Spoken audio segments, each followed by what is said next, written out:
What is up, guys? My name is Pierce, and today I'm going to do a little brief video on the Cage Warriors 151 card going down Friday afternoon. And I think it's pretty straightforward, so I'll just keep it simple with these predictions. And we'll start with the first fight of the night. We got Aidan Sanchez versus Ryan Hewitt. Not much to talk about here. So we got Aidan Sanchez, he's 1-1. And then we got Ryan Hewitt, who's 1-0. And Hewitt, he's been a little bit unlucky this past year. He had 3 fights fall out in 2022. So it's hard to really gauge where Hewitt's at right now in his career. But I didn't get an age on Hewitt. I'm assuming he's in his 30s. But I will say his best aspect is probably his training partner. He's been training with Jake Hadley for a long time. And Hewitt, I mean, he's not the greatest fighter. I'm gonna be real with y'all. If y'all go back to his amateur record, he lost by first round knockout to Reece Street. And for those of y'all that are familiar with the British regional scene, Reece Street, he's like the Jay Ellis over there. He's 0-40 professional, and he was able to beat Ryan Hewitt as an amateur. So good for Reece Street. But Hewitt, in regards to like what he does, I mean, his grappling's pretty non-existent. I will say his boxing's probably his best aspect of his game. I mean, his boxing's all right. He's got a decent jab, decent left hook to the body, but I don't think there's much to really talk about here. I mean, we got Aidan Sanchez. Aidan Sanchez is a solid fighter. I mean, he's 1-1 as a pro, but if you go to his one loss, it's Loner Kavanagh. And those of y'all that are familiar with Cage Warriors know how good Loner Kavanagh was. And it's not even like Ander was like outclassed that fight. I mean, he was, but he was competitive with Loner Kavanagh. He was actually able to drop Loner in the first round with a straight left. And I mean, Aidan Sanchez, he's a black belt in Brazilian Jiu-Jitsu, so he's willing to take it to the ground. But in his professional fights, we haven't really seen him get it there because his one win with Cage Warriors was against Connor Wilson, and that was a quick left hook knockout. So not much to take away from there. But against Loner, I mean, we saw him go for like single legs and try to get to the fight to the ground. But you know, Loner is just so good that he was just able to keep it standing and piece up Aidan Sanchez. But in this fight, I think Aidan Sanchez is probably going to get the takedowns here, and he probably will find the submission. I mean, it's hard to really say where Ryan Hewitt's at right now in his career because we haven't seen him fight since like 2021. But I'm assuming, I mean, even on the feet, Aidan Sanchez, he's got fast hands, so he can knock out anybody. He's got real flyweight power, and I honestly think he can win by however he wants. I mean, you go to the odds, it's pretty obvious who the bookmakers think are going to win. We got minus 500 Aidan Sanchez, plus 375 Ryan Hewitt, and I actually Bet Online opened a horrible line on Aidan Sanchez. I was able to get like $500 on like plus 120 and minus 125 for Sanchez. Quickly skyrocketed up, but good for me, I guess. And then how he does it, we'll just go first round finish. I don't know if it's going to be the submission or the TKO, but he's going to get it done. First round finish, Aidan Sanchez. And then we're going to go to the next fight. We got Sam Kelly versus Pav Sahota. So Pav Sahota, he's part one of the Sahota bros that are going to be fighting this Friday. And we'll talk about Pav. I mean, Pav's 4-1. He's a striker first. You can tell he's got a little Muay Thai game in him. But, I mean, his striking's, it's all right. But that's not really my cause for concern in this fight. It's the grappling. I mean, we see here in his last fight against Shirzad, Qadrian. I mean, we'll talk about Shirzad because he's actually fighting on this card as well. That kid is a good wrestler. But Pav just got taken down like with a gust of wind. Like, dude's takedown defense looked non-existent in that fight. And I mean, his striking's okay. He's a little bit reckless on the feet. You can tell like the technique's there, but like I said, a little reckless. And then I mean, you go to his record, it's not like he's an elite level fighter. I mean, he went 8-6 as an amateur. So it's and he's like, you look at the dudes he's fighting as a pro, it's like he's not fighting high level opposition. We got 0-33, Reece Street. What did I tell you? This dude's the Jay Ellis of the regional scene. If you want a free win, go fight Reece Street. But honestly, I think his striking's fine in this matchup. But the thing is with Sam Kelly, I think Sam Kelly's going to look to go to the grappling in this fight. And I will say Sam Kelly, probably one of the toughest dudes I've ever seen like fight on tape. That dude's got a lot of heart. You can see in a lot of his fights, he's just able to weather a storm and then just persevere through the end by breaking his opponents. And we'll go to his record. I mean, you see he got a win recently over Jack Eglin, which is actually a really good win. But if you watch the fight, like Jack Eglin was kind of ragdolling Sam Kelly, but Sam Kelly was just able to keep scrambling, and then he finally was able to latch up a guillotine in the second round. So that was a good win for Sam Kelly. And then in regards to what he brings to the table, I mean, Sam Kelly, he's a dog, but he's looking to get his fights into the grappling realm. You see a lot of his fights play out in the grappling. And if he's just able to like scramble with you, he's gonna probably break you with pace and cardio. And in this matchup, I think you got to go Sam Kelly here just because of all the grappling upside I was talking about. I mean, Pav Sahota, he's probably the better striker on the feet, but it's like he's so reckless to the point where he's probably going to like punch his way into a takedown. I mean, Sam Kelly's got a good body lock trip takedown. And I mean, it's hard not to see Sam Kelly get the grappling going. And if that's the case and the fight plays out in the grappling realm, got to go Sam Kelly here. And then we go to the odds. Sam Kelly is minus 180. Pav Sahota is plus 150. I mean, it makes sense in regards to like, do I want to play it? I don't know. I mean, it's a line seems accurate, but I mean, long shot parlays probably. But yeah, we're gonna go Sam Kelly by unanimous decision. Maybe he finds a submission, but we're gonna go with the guy with the grappling upside here. And then we'll go to the next fight. We got Aidan Stephens versus Matthew Camilleri. So this is going to be a grappler versus grappler matchup here. We got Matthew Camilleri. I think he's representing Next Gen. Yeah, Next Gen, aka kickboxing in Thailand, I believe. But Camilleri, what does he bring to the table? He's a power grappler. I mean, you can see what every single one of his fights, he's looking to get a blast double leg takedown and then just like kind of lay and prey on top of you. But I mean, he's a good grappler. You can really see he knows what he's doing on the ground and he's very good at like staying on top of opponents and maintaining top position. He's just very heavy on top. It's hard for really his opponents to get him off of them. And I mean, in this matchup, he's fighting Aidan Stephens. I will say Camilleri, pay attention to the weigh-ins. I think they're today on Thursday, but Camilleri's probably going to be the more physical of the two. But Aidan Stephens, he's a solid guy. You know, he's been around the regional scene for a long time in Britain. Cage Warriors loves him. I mean, they've been giving him a lot of fights. I think he has one, two, three, four, five, six, seven, 8 Cage Warriors fights. So you know he's got a lot of experience. And Aidan Stephens has been fighting probably the higher level opposition between the two. Camilleri, I mean, he's solid, but it's like I don't really know like how good his grappling is against someone that's like has the same amount of experience as him. I mean, we see with Aidan Stephens' game, what is he good at? I mean, he's kind of like a generalist, but I will say when he's doing well, he's getting his grappling off.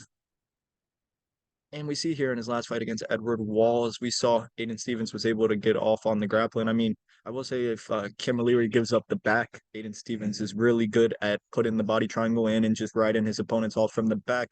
But I mean, Aidan Stephens, he's a good fighter, but I think the issue in this fight might be his physicality because like I said, look for the weigh-ins. I think Camilleri is going to be the stronger of the two. It's just a matter of whether he can hold Aidan Stephens down. If Aidan Stephens is able to like make him work up, get Camilleri tired, then that's probably how he's going to find a way to win. I mean, on the feet, probably got to go Stephens. I think he's the better striker of the two, but it's a close fight. It's hard to really gauge where Camilleri's at right now in regards to like how good his grappling is because it's going to be a good test. And we see the odds. We got minus 165 for Camilleri, plus 135 for Stephens. I mean, we saw Camilleri, I believe he opened as like the underdog. It was like plus 140, plus 130. Yeah, it says plus 110 here, but I saw plus 140. And I mean, we've seen money come in on him. I mean, I understand that. My thought process before the odds came out is whoever's the underdog, just bet him because I think it's gonna be a close fight. But seeing Camilleri at minus 165 and Stephens at plus 135, it's tempting. I might take a shot on Stephens as the dog play, but close fight, grappler versus grappler. But it's going to answer a lot of questions on how good Camilleri is. And then I'll go, for the sake of a prediction, I'll go Aidan Stephens by decision just because he's the underdog. Don't think it's a bad play value wise. But then now we go to the next fight. This should be probably one of the more entertaining scraps on the card. We got Kiru Sahota versus Shawn Marcos da Silva. So Sahota, it's the other brother. Kiru's probably the better of the two. And what does Kiru bring to the table? I mean, you can tell he has a kickboxing background. Good Muay Thai for Kiru. I like his knees in the clinch, and he's got good step in elbows. But it's the same thing like Pav. It's like he's not fighting good competition, so it's like it's hard to really take away. But Kiru, I mean, his grappling's probably the hole in his game, just like his brother. But luckily, Shawn da Silva's not going to be the one implementing the grappling in this matchup.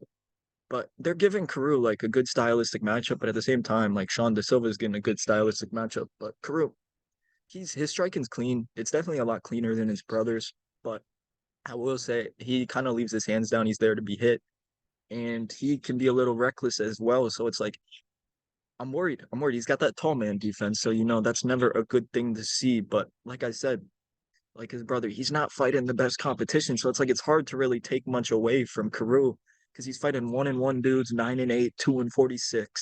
It's like I don't know what level this guy's operating at, but him and his brother, they both train at Manchester top team, so it's gonna be. I'm guessing they're the A sides in this matchup, but they both got tough matchups at hand. And then, I mean, Shawn Marcos de Silva, he's kind of like a bit of an unknown because there's not that much tape available on him. But I was able to purchase, I think it was like $2 for his fight against Muhammad Walid. And I mean, Shawn De Silva, he's a fun fighter to watch. I mean, he's gonna bring a fight to him, but he's got that Muay Thai background. You can really see it in his game. He's just willing to just walk forward and walk dudes down. I mean, he's got good leg kicks. I like both these guys actually outside calf kicks. So it's gonna be a battle of who can implement the calf kicks better. But I also love De Silva. He loves throwing that flying knee. He's got good knees up the middle. So Kiru better be careful with dipping his head and keeping his hands down because that knee is gonna be coming from Shawn De Silva. But it's gonna be a good test for Kiru to see where he's at right now. Because Shawn De Silva, I mean, he's a bit of an unknown, but trust me, this guy is he loves the fight. And like I said, but his hole is grappling as well. But luckily, we got two strikers here, so the grappling's not really gonna play in this fight. I don't think so. But it's a tough fight to predict because you go to the odds. You got, I think do they even have it here? They don't, but it's plus 120 for De Silva and like minus 140 for Kiru. I'm tempted on a dog shot on Shawn De Silva. I like his tenacity. I mean, the dude's a dog. You can really see it. He just walks dudes down and just butchers your leg and just fires knees to the body. I mean, I think he's gonna, as long as De Silva doesn't get tired, I think he could win this fight very easily. But we're gonna go with De Silva by decision, and then that's gonna be another dog shot that we can hit on this card as well. And then we got the next fight. I'm not going to spend too much time on this one because it's pretty straightforward. We got Matt Bonner versus Guilherme Cadena. I mean, Cadena is an old BJJ guy. He's gotten fat in the past couple years. I mean, we saw him. They Cage Warriors brought him in. They give Darren Stewart a win. And Cadena, he just pulls guard. Not any good wrestling. His striking's basically him just throwing haymakers. And the dude's a quitter. Like, I don't think he's good at all. And then you got Matt Bonner. Matt Bonner is a Cage Warriors darling, former Cage Warriors champion, trains at Next Gen. I mean, what else is there to tell you? I mean, Matt Bonner, solid fighter. It's not like he's a bum. I mean, we've seen him put up good performances against other fellow Cage Warriors fighters. I mean, he's 13-8-1, but he's a solid vet. And I think it's pretty obvious what Cage Warriors is doing here. Graham Boylan is trying to get a win for Matt Bonner. And I mean, you see it in the odds minus 470 Matt Bonner, plus 370 Cadena. Honestly, I think that's probably a little short. I think Bonner should be a bigger favorite. So, like, parlays, lock him in the parlays. Bonner is not losing this fight. It's that simple. And then we'll go to the next fight. We got the main event. So it's Cage Warriors Unplugged. There's going to be two different cards. Well, it's the same. It's like back to back, but essentially they're doing a main event for the first show, and then there's a second show after an intermission. But the main event for the first show is going to be Matthew Byfield versus Prince Mclean. And I mean, this one is kind of like the last fight. I mean, there's not much to talk about here. I mean, we got Matthew Byfield. He's being brought in to win. You can just, if you want to like see who Cage Warriors wants to win, you just go to their Instagram and like pay attention to who they're posting about this week. And it kind of really shows who's the A side and who's the B side. B side. But if, I mean, you look at the records, it's pretty obvious who they're setting up. We got Prince McLean, 9-9. I mean, he's a vet. I mean, you can tell the dude likes to fight. I mean, he had a long layoff, then he took like 3 fights last year. Yeah, you see, he fought in 2011, took a 10-year layoff, then fights, 2 fights in 2021 and 1 fight in 2022. I mean, it's Jordan Mitchell, dude, that he beat. That dude was a big boy. That's all I'm gonna say. And then you see he got a rear naked choke over a 2-0 guy. I mean, not much to take away there. He's fighting on B2 fighting series. I mean, they're not the best promotion in the States. But I'll go to this Josh Clark fight, which was kind of funny to watch because Prince was fucking that dude up. It was like a little big boy, Mr. Josh Clark. But Prince was fucking him up. I think he dropped him at one point, and then like I think he kneed him in the head illegally, and there was like a stoppage. Clark was able to recover a little bit. Then like Prince just like he gassed so hard in the first round. Like it was like 3 minutes in and the dude's huffing and puffing. Not a good look how he fumbled that bag. Should have won that fight, but he didn't. But you go to Matthew Byfield. I mean, trains at a Team Renegade with Leon Edwards. He's A side for sure. They like him over at Cage Warriors, and you can really see that like he's progressing. I mean, he has a good frame for the light heavyweight division. I mean, both these guys are pretty big. I think Prince is like 6'5", 84-inch reach, and then we got the 6'6" Matthew Byfield. So it's like these are both big boys. And I hope Byfield doesn't throw down. That'd be probably the dumbest thing he could do. Why not just like stand his ground and just trade in the pocket? You don't want to do that with Prince because it is big boys. They could catch each other. Knockouts always on the table for both parties. But we'll talk about what Byfield brings to the table. So he came up as a grappler. Like earlier in his career, he would get the upper body lock, trip takedowns, and kind of just ride dudes out on top. But you've really seen like his striking; it's really starting to come together. He has a good outside calf kick, which he showed in his last fight against Ladero. I mean, Ladero's not that good of a fighter, to be honest, but he handled him accordingly. He did have some moments in that fight where like Ladero would throw up an armbar or some submissions, but Byfield seemed patient and he was all good. And then we go to his loss against Big Bagay. I mean, that was just a very slow paced fight. I guess it was like they played off in the clinch a lot. And Byfield got a little tired. I mean, that's my only concern with Byfield is if he gets tired, but Prince Mclean's not going to be the one that pushes cardio. I mean, there's probably not much more to talk about here. Byfield, if I'm Byfield, I'm going for the upper body lock, trip takedowns right away. I don't know if Prince McLean's going to be able to work up off his back, but on the feet, if he wants to play it on the feet, just calf kick, stay at range, and then just be patient.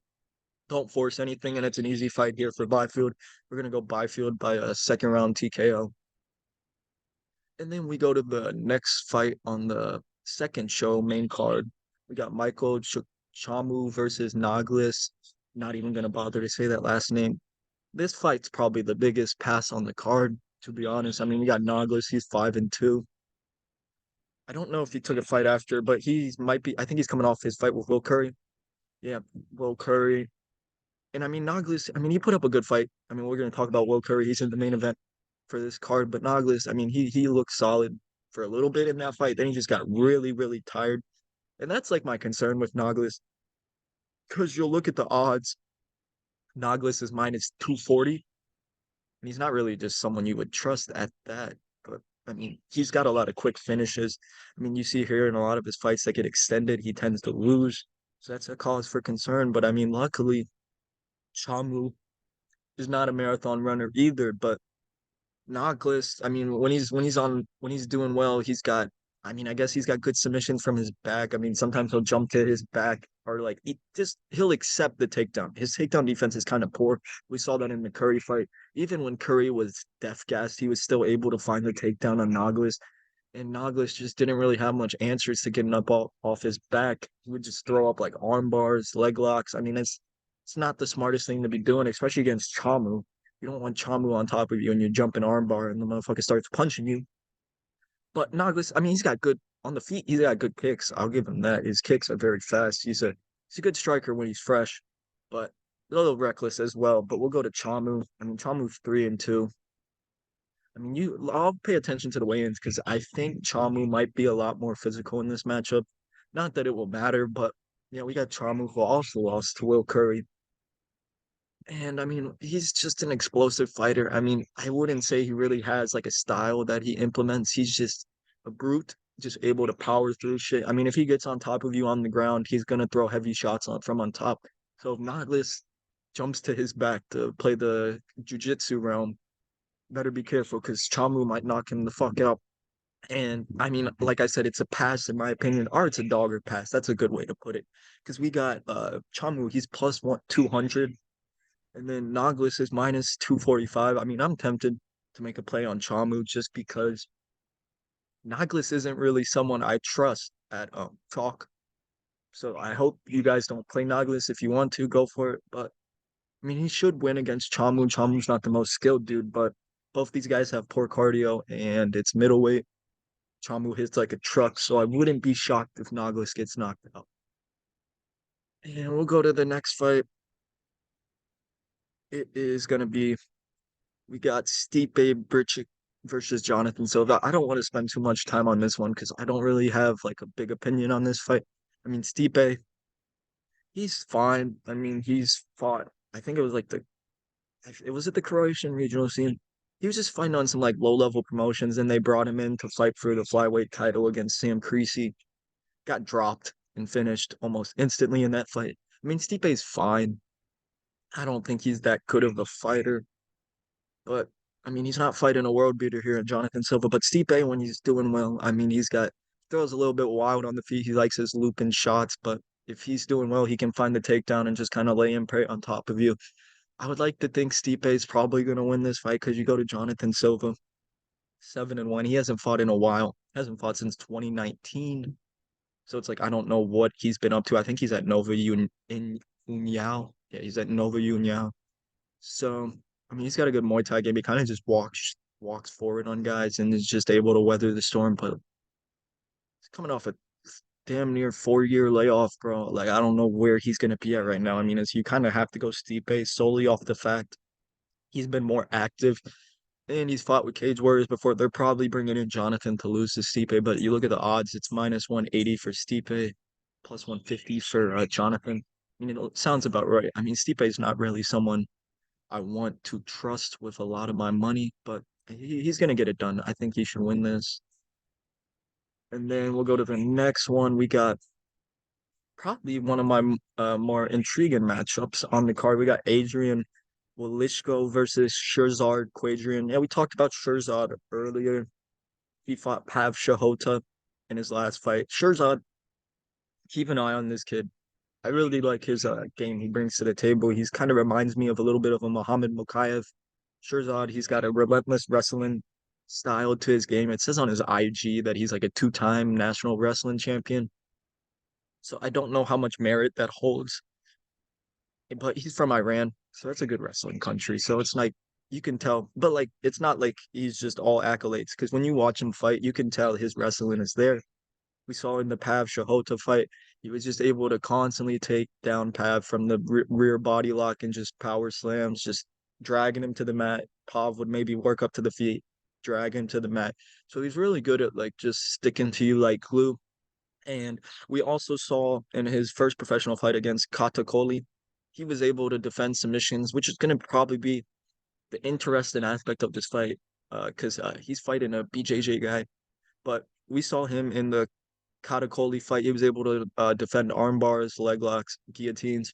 Did a good job, passed the test there. Wasn't really, he seemed like he had a good understanding of the BJJ game and he knew what submissions were coming at him and how to defend them. And then, I mean, he's a solid fighter. He trains out of Diesel Gym in London, and I think this kid is going to be someone to keep an eye on because he's got a lot of potential. And then we'll go to his opponent. We got Adrian. I'm not even going to bother to say that last name again, but he's been on the Polish regional scene for a while. I mean, you see, he's got an 18-1 or 18-2 amateur pro MMA record. Not bad, but it's like I watched a couple of the fights, and it's just like the dudes he's fighting aren't that good. And it's like he kind of just like flops around all over the place to his back. You got Adrian, or what's it? Yeah, Adrian. He'll jump heel hooks. He'll jump a lot of submissions. So I mean, I don't think that's the best game plan when fighting a wrestler in Shirzad. But I mean, I gotta go Shirzad here. I mean, the odds are actually pretty nice. But I mean, I'm not gonna lie, Adrian could find the submission, but I mean, well, you're gonna give me a guy that flops to his back versus an elite wrestler. I'm gonna take the wrestler every time. And I'm like, I saw this fight with Camille, his one pro loss. He got really tired very fast. And it's like if the submissions don't work early, he's gonna get tired and Shirzad's gonna put him through the grinder. As long as Shirzad stays safe, he's probably gonna find a late finish or a decision. But yeah, we're gonna go Shirzad by unanimous decision. And then we look at the odds, it's minus 235. I think that's a very generous line, and we could add that to some parlays and make some money off of that. And then we'll go to the next fight. We got Augie Sadari versus Samuel Blasco. So I won't spend too much time on this one either. We got Augie. He's a former lightweight Cage Warriors champion. I mean, he's a solid fighter. he's kind of a generalist if I'm being real. He's got a good straight shots on the feet, decent single leg takedown. He's just able to like I say his best aspect is that he like kind of fights level to the level of his competition. I mean, a lot of his you see in his Cage Warriors title wins, it was both split decisions. So it's like he's always fighting close, but solid fighter. I mean, you can tell he has a lot of skills. He's just very well rounded. He's not gonna wow you in one area. He's a master of all trades, a jack or what is it? Jack of all trades, master of none. Yeah, that pretty much describes Sadari. But you got Samuel Blasco. I mean, he's a former K1 kickboxer. I guess you could call him a K1 kickboxer because when you watch some of his fights, his kickboxing's okay, but I've seen this dude get knocked out viciously like multiple occasions. That chin is a liability for Blasco.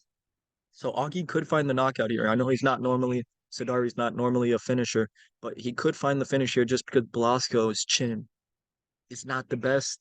But if I'm Augie Sadari, I'm going for the single leg takedown and exposing the kickboxer on the ground. I mean, you see Blasco, his last win was a guillotine choke, but I mean, guillotines don't really work in MMA, so I'm not really worried about Sadari getting subbed. But I mean, on the feet, it could get greasy if Sadari just completely wants to strike with Blasco. But even then, Cage Warriors like Sadari, they're sending him up here. I mean, Blasco's 10-9. I mean, just look at the records. That's all that you need to know. But then you go to the odds. You got Sadari minus 400, Blasco plus 300. I mean, the odds make sense. I wouldn't say Sadari's the biggest lock on the card because he's not really someone you want to trust at minus 400, but he's going to win. We're going to go Sadari by decision. Maybe he gets it to the ground and finds a submission, but we're going to go decision. And then we got the second to last fight of the night. We got Steve Aimable versus Alberth Diaz. And then this is kind of like the Jonathan Silva one as well. Alberth hasn't fought in a while either. I mean, we saw him fight on Bellator. I think it was like, what was it, 2 years ago? Yeah, he fought Richie Smolin about, oh, that was 3 years ago. Sheesh. Yeah, Richie Smolin to a split decision. I mean, in that fight, he was getting taken down a lot. But luckily, Steve's not. I mean, see, I guess you could call Steve a grappler, but they could come into play here. But his takedown defense did not look good in the Smolin fight. I personally thought he lost the fight, but it was really close. I mean, Smolin didn't look like an elite level opponent, to be honest, but Albert kind of just walks forward. He's got a decent like pressure to his game, but it's like there's not much to really take away because it's like he hasn't fought in 3 years. I don't know what the fuck he's been up to. And I mean, he's 31 years old, so maybe he's making improvements. I don't know. I'm just guessing because we haven't seen it. But we'll go to Steve Aimable. He's a British regional vet. I mean, we've seen him a lot on Cage Warriors. I mean, he's gonna give you a good fight. I mean, he's not an elite level fighter for Cage Warriors. He's never gonna be the champ, in my opinion, respectfully. But I mean, he'll give guys a solid fight. You know, he's got good boxing, decent jab, good body work. I mean, he's just a generalist. He's good about everywhere, just not great. And we saw in his last fight against Harry Hardwick, that was a little bit concerning because Harry Hardwick's not normally someone to beat people's asses like handily. Harry Hardwick put it on his ass, and Steve Aimable looked very off in that fight. And the reason I bring that up is because I think he's like 35. Yeah, he's 35 years old. So it's like I get that he's getting up there in age, and I don't know how serious he's taking this, but I mean, he should win here. I mean, they like him. They've brought him in multiple times on Cage Warriors. They really like him with that promotion. So you got to assume that Steve Aimable is being brought in to win. He's just got to do the job. And we go to the odds.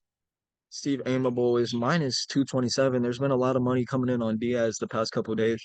I mean, I understand why, because Steve Aimable is not really someone that you'd want to trust at heavy chalk, but he should get this win done. I think he'll be okay here. Probably go by decision, but not my most confident read on the card. And then we'll go to the last fight, the main event. We got Will Currie versus Mick Stanton. And this should be a fun fight. I think it's pretty straightforward.